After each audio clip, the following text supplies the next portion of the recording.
शारदा सिन्हा लोकगीतों के लिए जानी जाती थीं, जो अब हमारे बीच नहीं रहीं। लेकिन बॉलीवुड फिल्म में पहली बार गाने की कहानी भी किसी इत्तेफाक से कम नहीं है। दरअसल साल 1988 में शारदा सिन्हा को एक भोजपुरी फिल्म माई में गाना रिकॉर्ड करना था, जिसके लिए वो मुंबई के एक रिकॉर्डिंग स्टूडियो में गई हुई थी और उस रिकॉर्डिंग स्टूडियो के बिल्डिंग के पास में ही राष्ट्रीय प्रोडक्शन का ऑफिस था और इसी प्रोडक्शन ने शोले, नदिया के पार, तीसरी कसम, मदर इंडिया जैसी फिल्में बनाई हैं। राष्ट्रीय प्रोडक्शन के मालिक ताराचंद बड़जात्या को जब ये बात मालूम चली कि शारदा सिन्हा पास के ही बिल्डिंग में गाना रिकॉर्ड करने वाली हैं, तो उन्होंने शारदा सिन्हा को मिलने के लिए बुलाया। हालांकि इसके पहले शारदा सिन्हा के बहुत सारे लोकगीत लोगों के बीच आ चुके थे और एक लोक गायिका के रूप में उनकी अच्छी पहचान बन चुकी थी।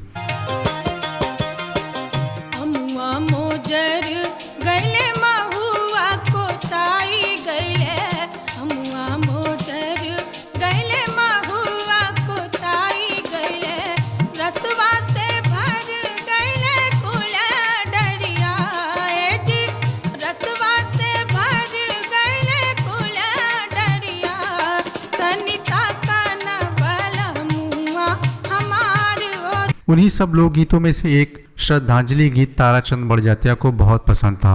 वो इस गाने को बहुत सुना करते थे और ये गीत एक तरीके से क्लासिकल गीत था जो शारदा सिन्हा ने 1983 में रिकॉर्ड किया था। लेकिन वो जमाना कैसेट का था और ताराचंद इस गाने को इतना सुनते थे कि सुनते सुनते कैसेट घिस चुका था और वो कैसेट दोबारा मार्केट में मिल भी नहीं रहा था। इसलिए ताराचंद बड़जात्या ने शारदा सिन्हा को चिट्ठी भी लिखी थी कि आपका गाना सुनते सुनते कैसेट घिस चुका है और वो नहीं मिल रहा है, मुझे बताएं कि वो कहाँ से लेना है। ताराचंद बड़जात्या जब शारदा सिन्हा से मिले तो उन्होंने शारदा सिन्हा को उनके गाने के लिए बधाई दी और फिल्म मैंने प्यार किया का बहुत ही फेमस गाना कहे तो से सजना गाने का ऑफर दिया।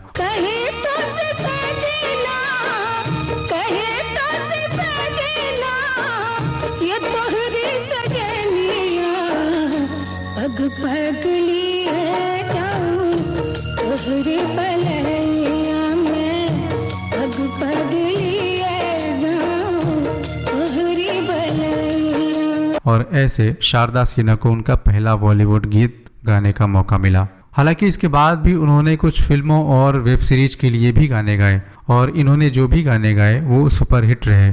फिर चाहे वो कहे तो से सजना गाना हो या फिल्म गैंग्स ऑफ वासेपुर का गाना तार बिजली से पतले, इन सारे गानों ने एक अलग पहचान बनाई। तो ये थी जानकारी कि शारदा सिन्हा को उनका पहला गाना कैसे मिला बॉलीवुड में। ये छोटी सी जानकारी आपको कैसी लगी, आप अपनी राय कमेंट बॉक्स में साझा कर सकते हैं। हमारे साथ बने रहने के लिए धन्यवाद।